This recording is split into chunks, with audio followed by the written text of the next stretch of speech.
Welcome to everybody. I'm Maureen McCarthy. I'm the Director of Programs for the National Security Forum, and I am thrilled to see this large group here. We also have a large group on Zoom, so we're very pleased to see everybody here. First of all, a big thank you to all the people who support NSF, members, friends of the forum, and of course, we're very grateful to our corporate sponsor, MSTS. I know a lot of people are interested in the issues with renewable energy resources, and we have been looking at energy security issues. Last summer, we did a program where we focused on nuclear and geothermal as permanent energy sources in the renewable transition. One of the things that was identified in all of those discussions was this notion of where are the resources going to come from for the transition, and how is this really playing as a national security issue? So with that, I'm going to introduce Caleb Cage, who many of you know from any number of positions that he has held in this community in the past, presently as Executive Director of the Nevada Battery Coalition, and he will introduce our speakers for today.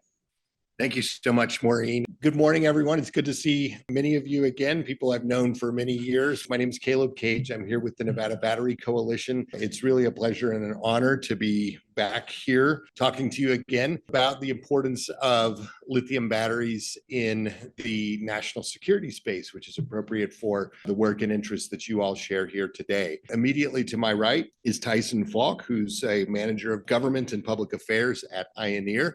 Tim Crowley, who is the Vice President of Government and External Affairs at Lithium Americas, and Fortunato Villamagna, President of Comstock Metals. But before we get to them, I want to tell you a little bit about why lithium batteries and battery storage is important to national security. In recent years, we've seen the federal administration, particularly the Biden administration, make energy independence a critical part of our national security posture and a part of our national agenda.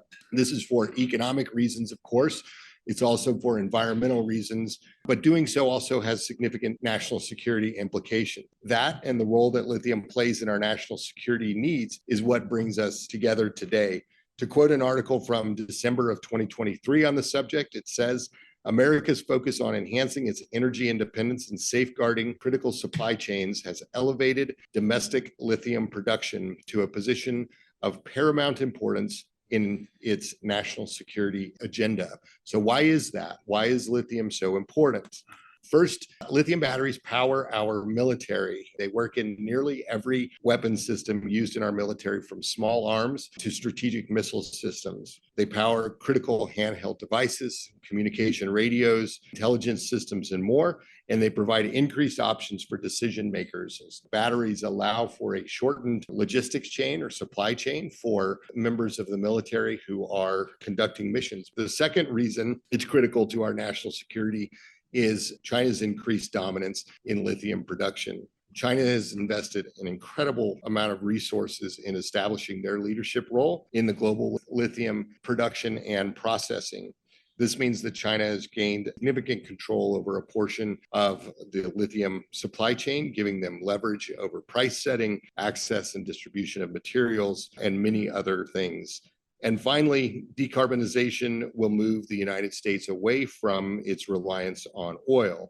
Access to and reliance on oil has been a factor in the major wars of my lifetime. In fact, most of the times that I've talked in front of the National Security Forum in the past has been about my involvement in the Middle East.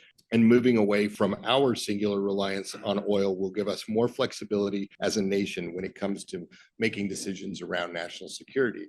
So that is intended to set the table a little bit and talk about why this important resource is so important to our national security position. Now I want to turn it over to our panelists and have them talk about why Nevada plays such a critical role in our national security position and what it means for Nevada to be such a leader in this space. The experts who are here, they are all members of the Nevada Battery Coalition, founded last year as a trade association to help build Nevada's footprint in this space. And with that, I'm going to turn it over to Tyson Falk to tell us more about ioneer. Wonderful. Great. Well, thank you so much for having me here. It's an absolute pleasure to be here and talking about a topic that I don't think gets enough coverage, and that's lithium and its importance to national defense. As Caleb mentioned, my name is Tyson Falk. Grew up here in the state. I lived in Ely, Elko, and Winnemucca growing up. I'm a proud UNR grad. I'm also on the Nevada Alumni Council, so go Wolfpack.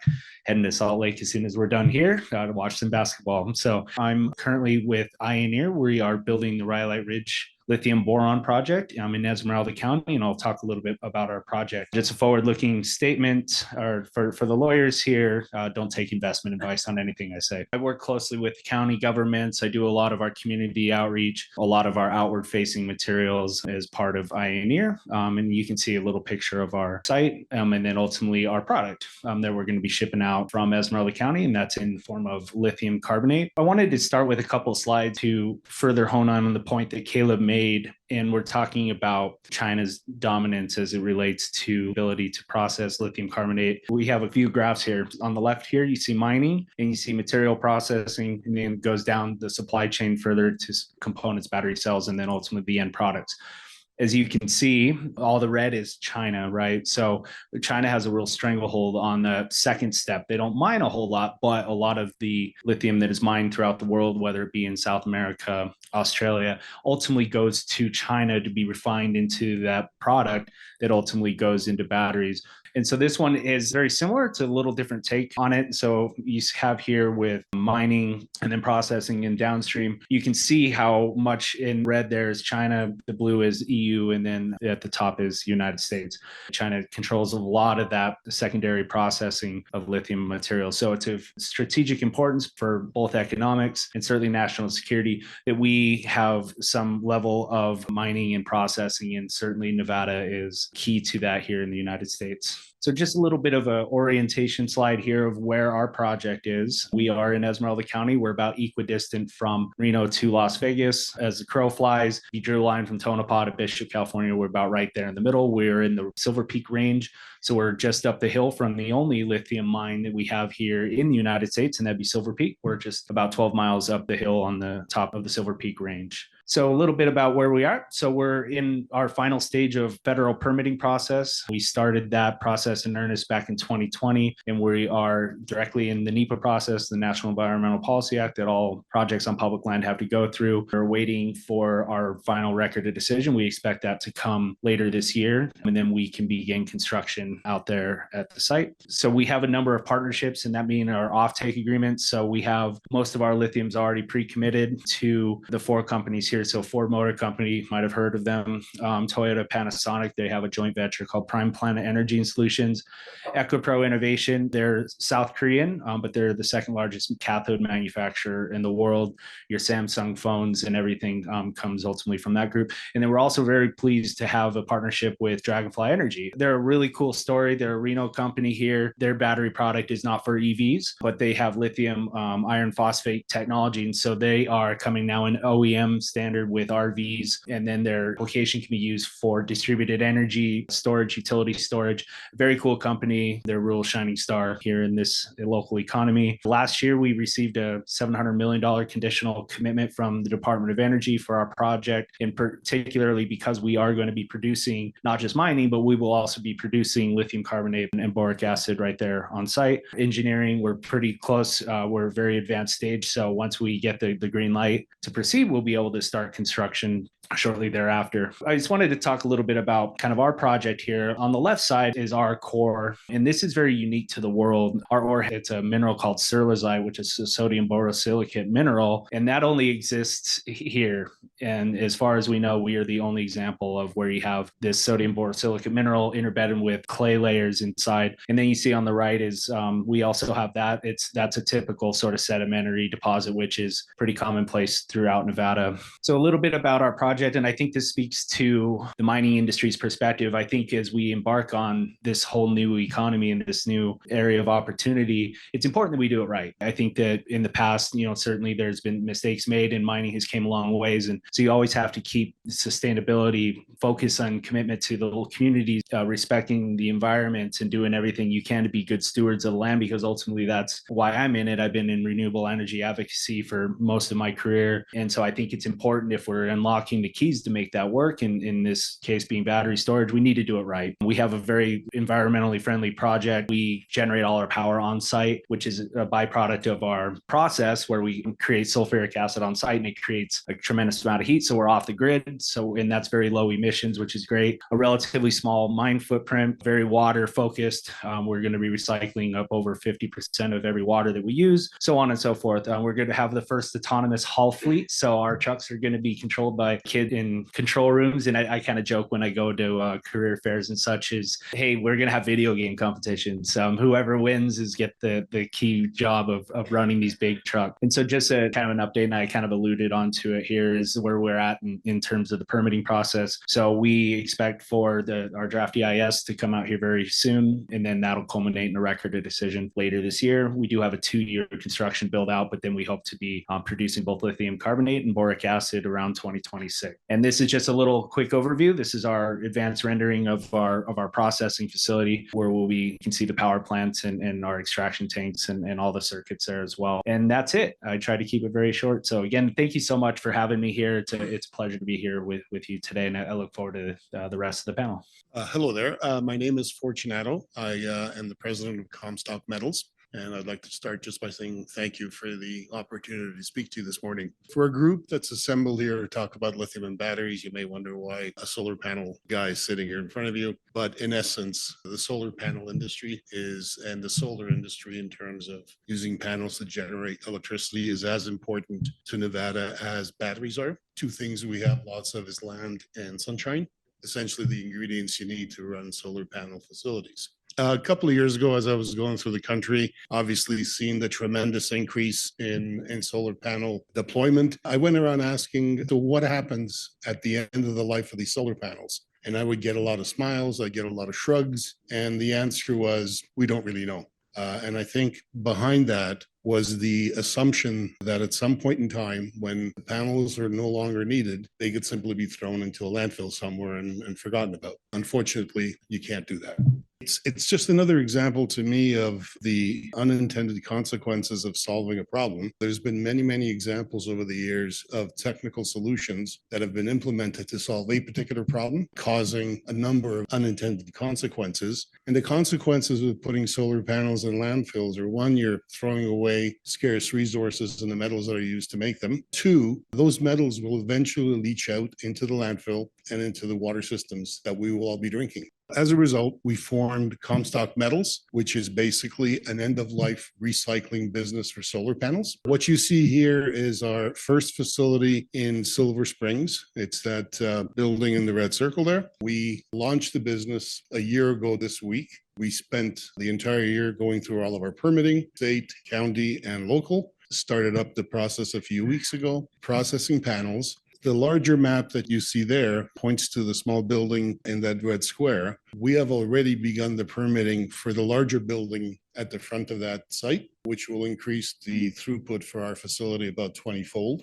and continue with our expansion plans in recycling solar panels. What I've got here is just a very simple slide showing the competitors within the US that recycle solar panels. First thing you notice is there aren't very many. The three competitors to the left of us, we are the green line. The solid bars at the bottom represent the current capacity at those facilities. The lighter shaded areas for each of those columns represents their expansion plans. In the case of Comstock, the dark green is our 4,000 ton a year facility that I showed earlier. The lighter green is our first, what we call industry scale facility that we have begun the permitting for, and that's going to be a 100,000 ton a year facility, which by this time next year will actually dwarf all of the other competitors combined. And that is the first of 4 facilities that we do have planned, 3 of which will be in Nevada, 1 in Northern Nevada, 2 in Southern Nevada. We intend to take the market in a fairly rapid and focused way in order to dominate that business overall for Nevada and and nationally.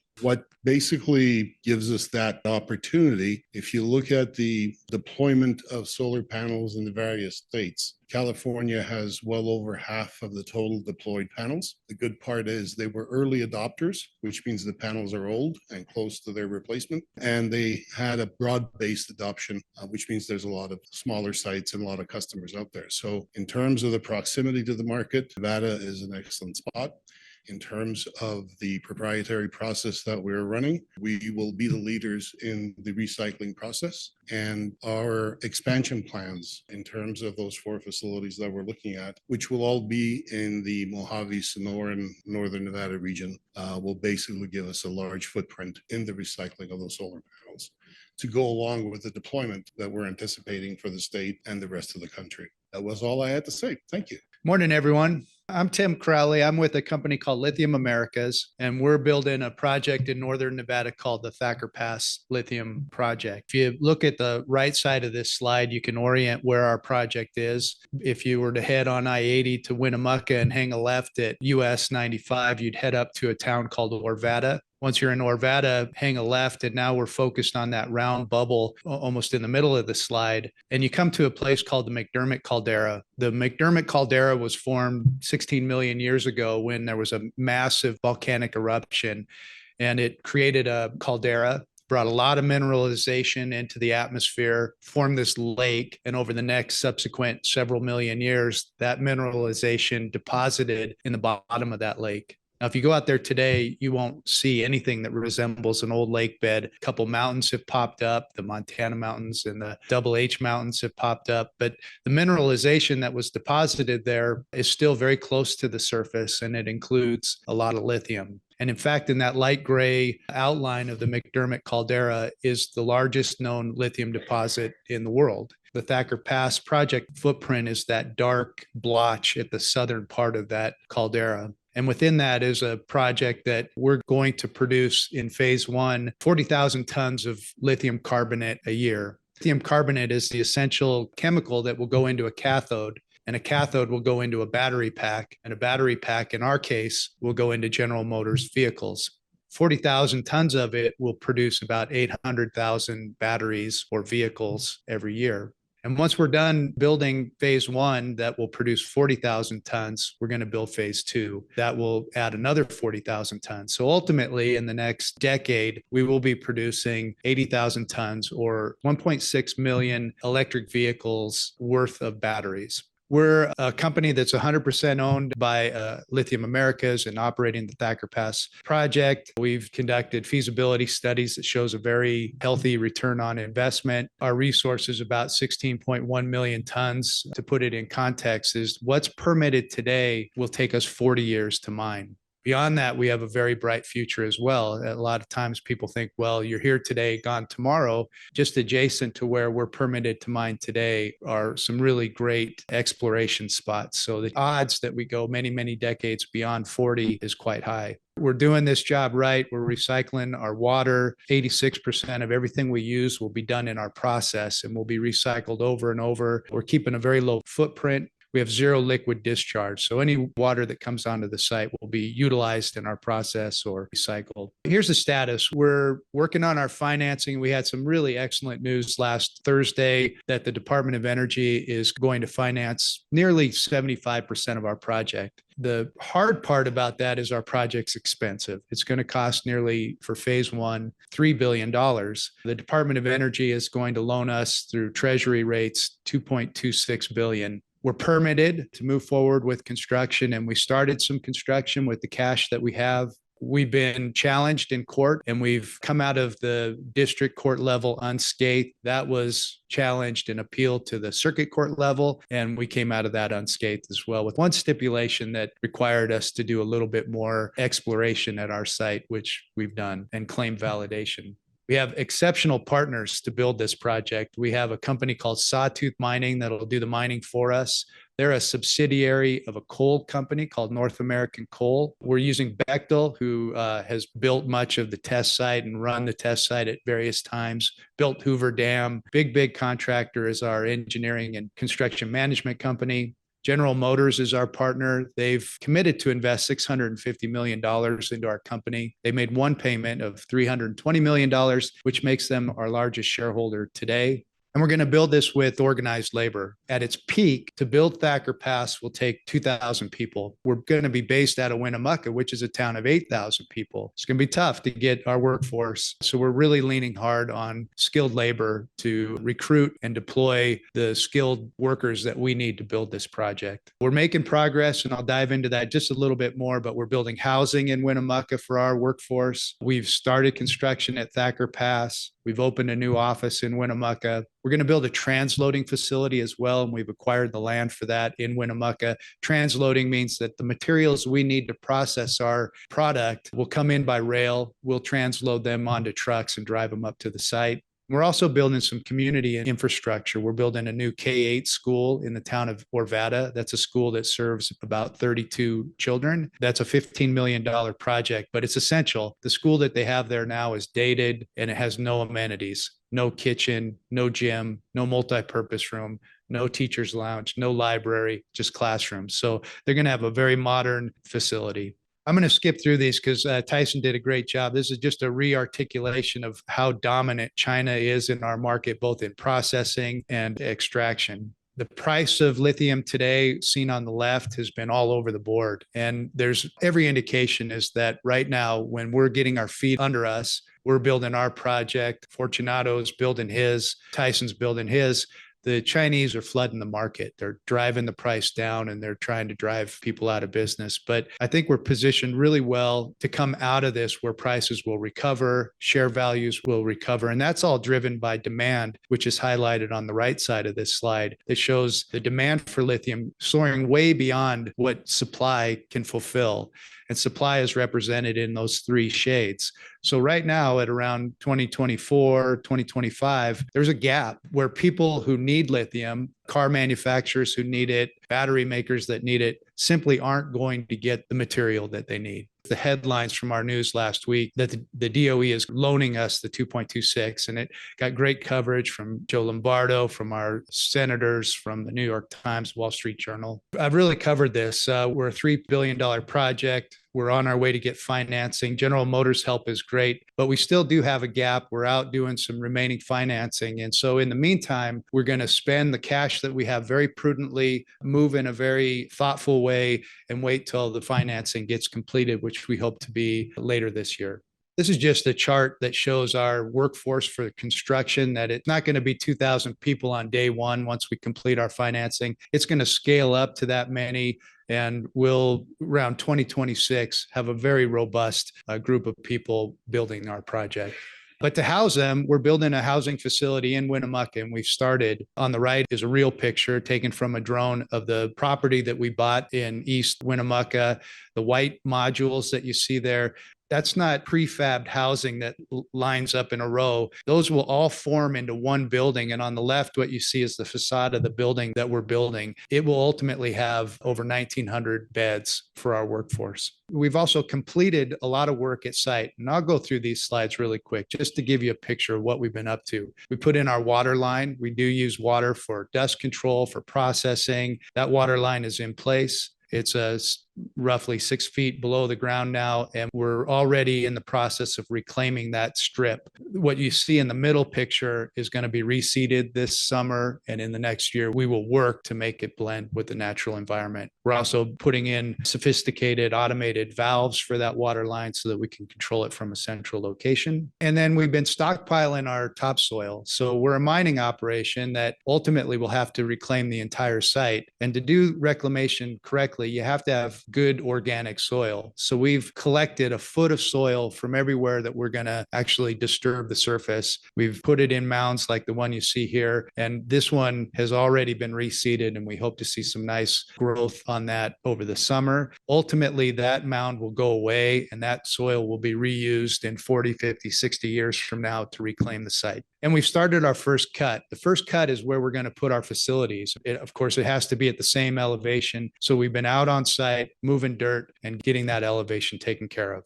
Just one more side of our equipment working. We've done some infrastructure development. So to get to the site, it might not seem like a glamorous photo, but that 2-lane highway that goes right by our project now has acceleration lanes, deceleration lanes for the equipment that we'll be utilizing on a daily basis. We've improved the signage around our project. We've done some culvert work to help with erosion and prepare for 100-year events. Just another shot of that same culverting that we've completed. And really today, if you were to go to the site, our big equipment is parked. We're managing our resources. It costs a lot of money to run those big Komatsu trucks. So we've put them in a line. They look beautiful. We're leaving them there until we finish our financing. But the people sitting in those trucks in this picture are still working every single day. We've put them in smaller equipment like you see here on the right. There's a fleet of skid steers on site today. We're using some bulldozers to clean it up, do some more of the infrastructure work that'll allow us to work really fast and furious once our financing closes. We opened a new office in Winnemucca in January. This is the site of our transloading facility, which is on the west side of Winnemucca. We've acquired the land for that, and we'll start construction on that later this year. We improved the intersection in Orvada, where all of our equipment will take a left turn onto 293. And this is a rendering of the school that we're going to build. On the right of that rendering is a gym multi-purpose room that the community can use. And then we've been working really hard with the Fort McDermott Paiute Shoshone tribe. We're not on tribal land, we're on BLM land, but 50 miles to our north, right on the Oregon border, is a tribe, the Fort McDermott tribe. And we have a community benefits agreement with them. We're building a $5 million community center preschool that they've requested. They've said, yes, we want your project. We support your project. We want the jobs that come with your project, but we have a really high percentage of single parents and we need daycare. We need a good preschool. So we're building it. Just last week, the tribe came to us and said, we'd like to renegotiate our community benefits agreement and leverage the $5 million that we've committed to that community and use it for seed money for 4 different grants. We love that idea. We're going through that renegotiation right now. And so instead of building that one building that we've agreed to, we may end up contributing to the construction of 4 buildings. That's really it. We're making great strides. We're in construction today. We're wrapping up our financing. It's a 3-year build out to get phase 1 done. So we hope to be producing 40,000 tons of lithium carbonate for the cars that you will be utilizing by 2027. Our housing project is moving forward. We're doing a lot of cleanup work at the site to be ready to rock and roll. We got great partners to make this a very successful project. They include the Department of Energy, General Motors, Bechtel, the building trades, Sawtooth, and we're committed to onshoring the things that we need. We've allowed other people to really dominate in that world, and we're taking it back. We're doing a good thing for this country, and we're proud of what we're doing. So that concludes my remarks. Thank you.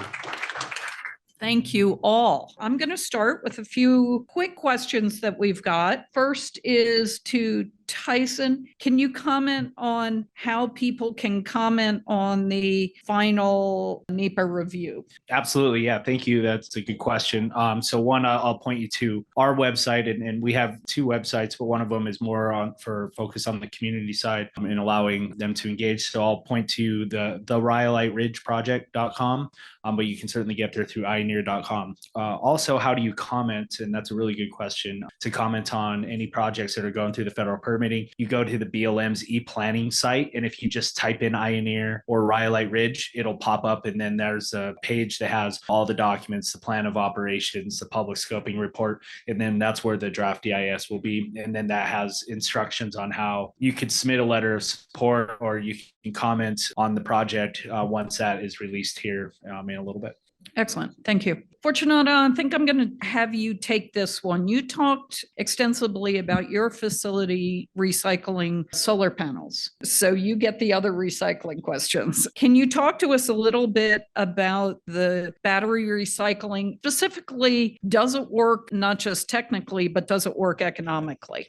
All the recycling can work economically on the basis that the tip fee, which is the fee that's charged to recycle the materials, underpins your business. There were a number of stories in the past about recovering cobalt and having value. I think one of the values I saw was $9,000 a ton, which is higher than commercial price of cobalt. But with a substantial tip fee up front and the recovery value on the back end, all these products can be recycled. The other item is the common denominator of all electrification products whether it's solar panels, batteries, hydrogen fuel cells, or even turbine blades, is lamination. These are all laminated products. There's a layer of plastic. There's a layer, in the case of solar panels, a semiconductor, another layer of plastic, a layer of glass. Batteries have a similar structure. Once you can delaminate, which is what our process does, those products literally fall apart fairly simply, and you can recover those metals.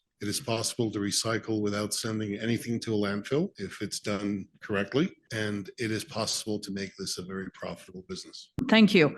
Because I think that's one of the important things that we talked about when DoD was talking about the need for constantly upgrading their technologies. The one thing they were saying is that they're on the hook also for making sure the disposal of those products are done soundly, environmentally soundly, but also economically soundly. So I'm very happy to hear that the recycling is moving forward. I'm going to start with Tim for the next question. I'm going to bounce some of the China questions to you. You talked about two things. One is, how do you contend with China flooding the market and trying to drive people out of the market by controlling the prices globally because they have such a lion's share of that? And then also, how is that price reflected not just in the lithium as a source, but in the final products that are produced? As a business, you do have control of your efficiency, and you can control how well you put your product together. And so if prices are low, you need to make sure that you can produce them at a lower cost.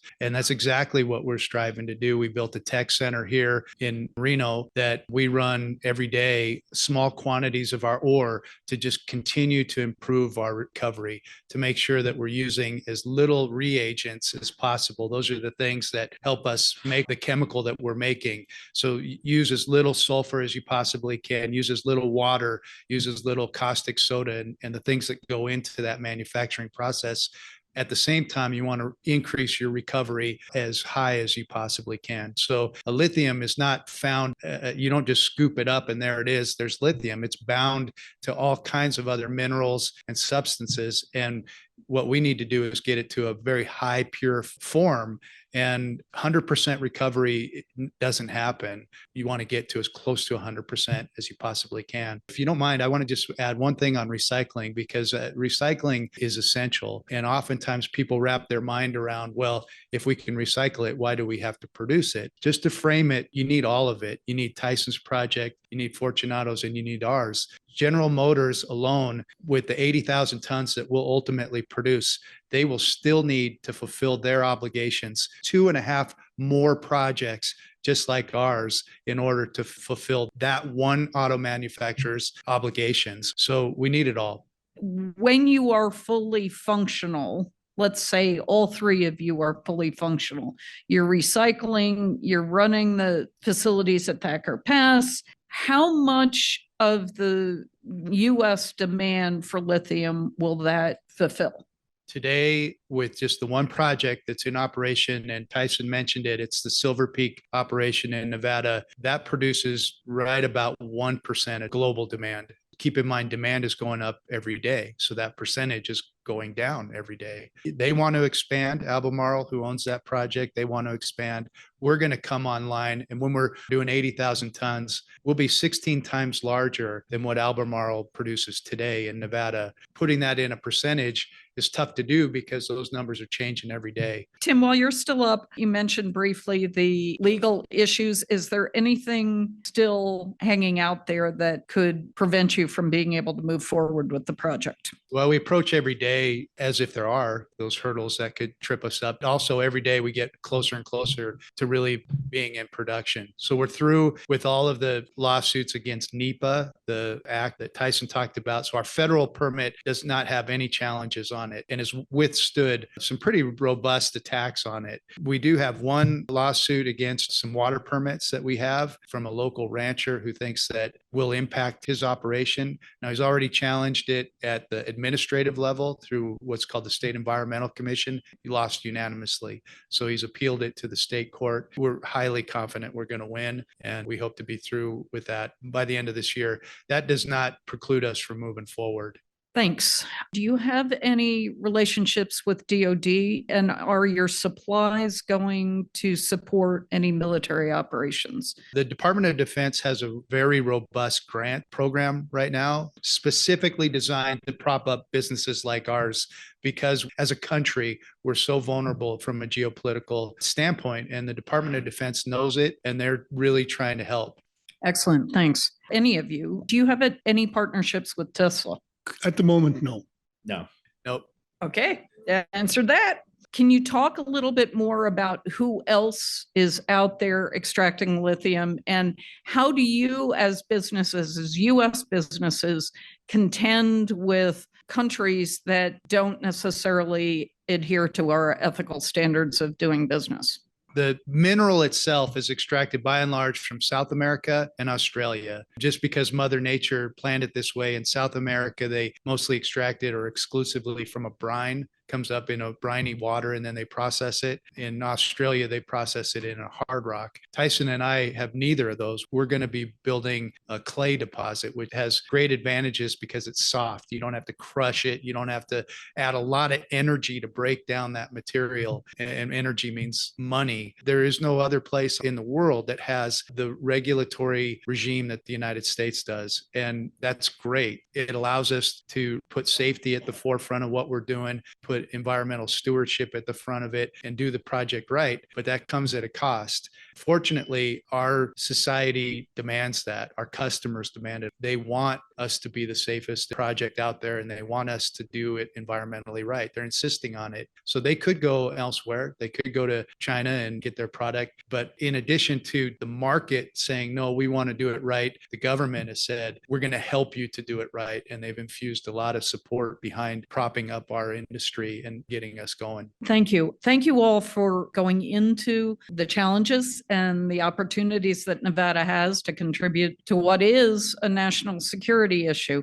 I'm going to give you each like 30 seconds what you want to convey to this audience, members of the National Security Forum, about the role your businesses are playing and what they should be paying attention to in the future as we look at this issue through the lens of national security. Tyson, I'll start with you. Well, thank you. And again, thank you for having me here. I'm going to actually go back where I started from here at UNR. There's a lot of impetus and focus on the state of Nevada as it relates to this industry. We are in line for considerable money from the Economic Development Administration, the National Science Foundation, so that we can perfect these processes so that we can enable us to be more competitive on that market. Nevada is the only state that has all these levels of supply chain. Certainly, we have a strong national security background. Nevada is the epicenter. If I can leave with one message, a lot of great things are here to come in the state, and it's opportunities for folks across the state, both from rural to the cities. It's a very exciting time to be here in Nevada. From our point of view, the conversation has been essentially about supply, lithium supply, material supply. I just want to stress to everyone that regardless of that step, once all these materials are created and the finished products are made, at the end of the day, they need to go back somewhere. They can't just be thrown in a hole in the ground. And that's really the issue that everyone needs to be aware of. It needs to be a closed loop. Otherwise, for all the benefits Nevada will have, it will also wind up with a lot of the negatives when these things are scattered around the environment.